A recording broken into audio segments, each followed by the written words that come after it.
Well, good morning, YouTube. Arizona RE here. Busting around on my RE this morning on a brisk Sunday morning into the new year.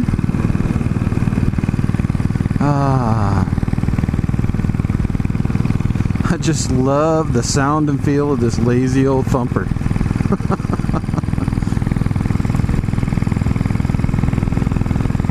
You guys can't see it, but this bike always puts a smile on my face. I mean, it doesn't matter.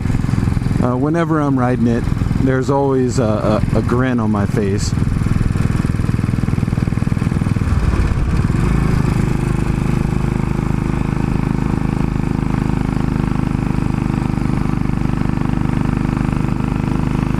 It's funny, this bike handles so much differently coming up this hill than the other bikes do.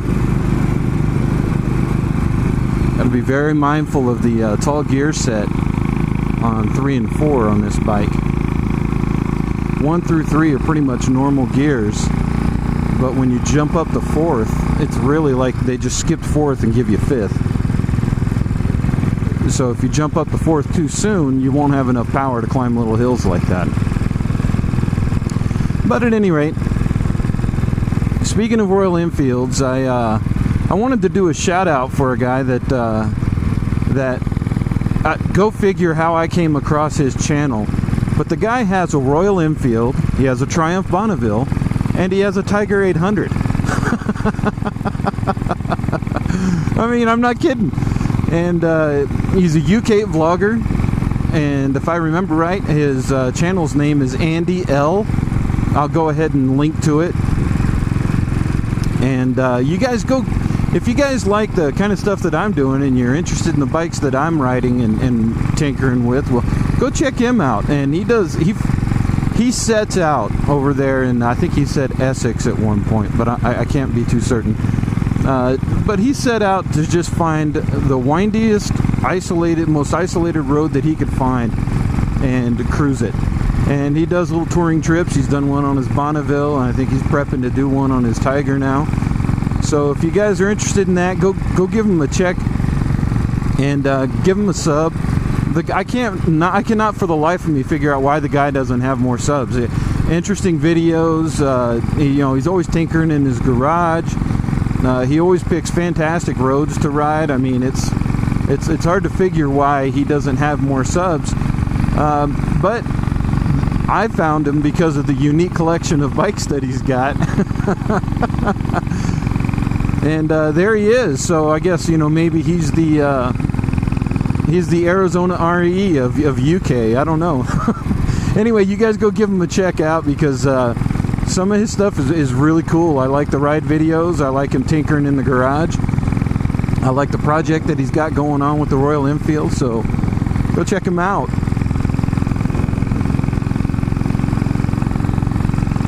I know I mentioned this in the previous video. Oh, look at that. I love that shadow.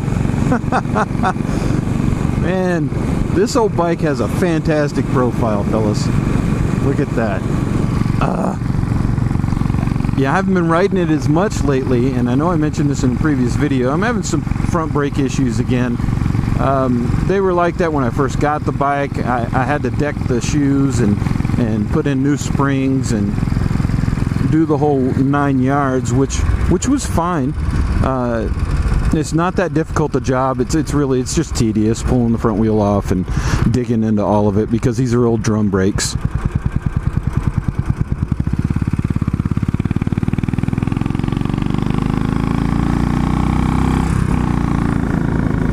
But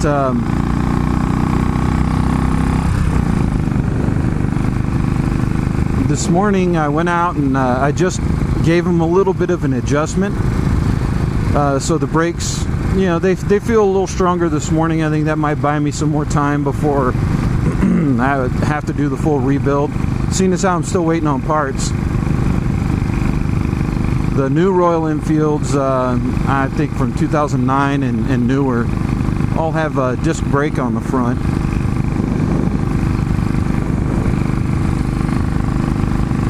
So the parts getting the parts for the brakes on this bike are a little different than they are the newer ones. The newer ones, you can get the pads right now. They're disc brakes, so you know they're hydraulic, and not a lot of leverage and linkage that you have to worry about. But I'm going to go ahead and do it from top to bottom because, well, quite honestly, I've got 2 other bikes to ride, so there's no reason at all ever to really compromise on your safety as far as brakes go. But more to the point is that I'm not using this as my daily commuter anymore, as my daily rider. So there's no reason. I've got 2 other bikes to ride. I can put this one up on stilts for, you know, sometimes I can't always get in there and finish a project in one day, just things are pulling me away. So I can just kind of put it up on some jacks and take the front wheel off and do my business. Not have to worry about not being able to ride.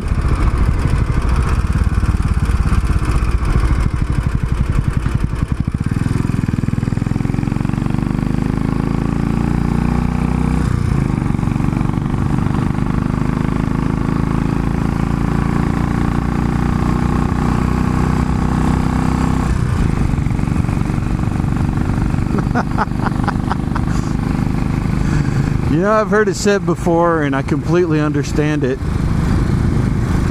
Especially now that I've got the Tiger. You know, the Tiger is no race bike, but it's no slouch either. The Tiger 800 is actually pretty quick, guys. I hardly ever push it into its true power band, just putting around the city. But that bike's actually got some power, and it's quick. But the old saying that I would rather ride a slow thing fast than a fast thing slow. It certainly rings true when you jump between the Tiger and the Enfield. You know, the Tiger's got all the power you could ever want, and in the city, you never get to experience it. You never get to just lay into that power. I mean, you could if you wanted to zip around between cars and things like that and ride kind of recklessly, maybe putting yourself and other people at risk. But you never really get to just sort of ring it out, because by the time you do, you're running out of road. You're at a stoplight or there's traffic in front of you. But with the Enfield here, boy, once it's warmed up, you could just spank the snot out of it and there's no danger of running out of road.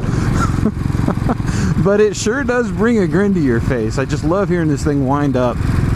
You see, I don't ride it often enough, so now every time I get on it, it's like I'm doing a review of the bike all over again. So my apologies if you guys have all heard it before. But just listen to that.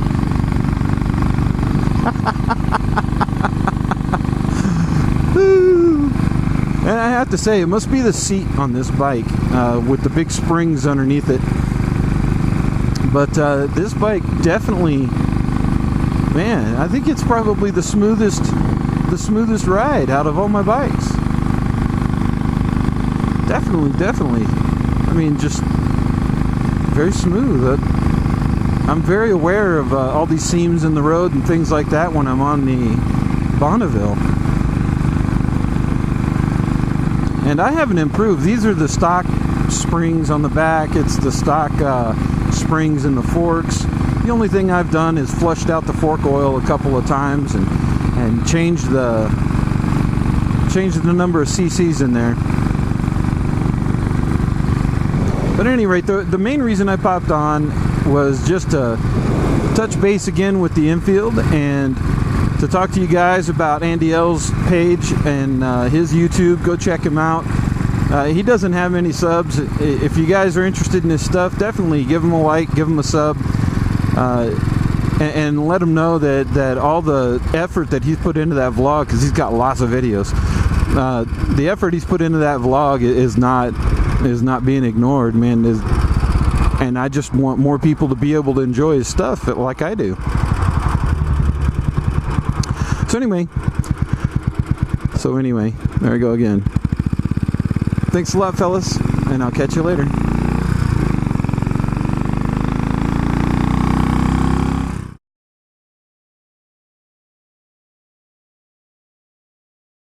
Wait till I get there to pull out?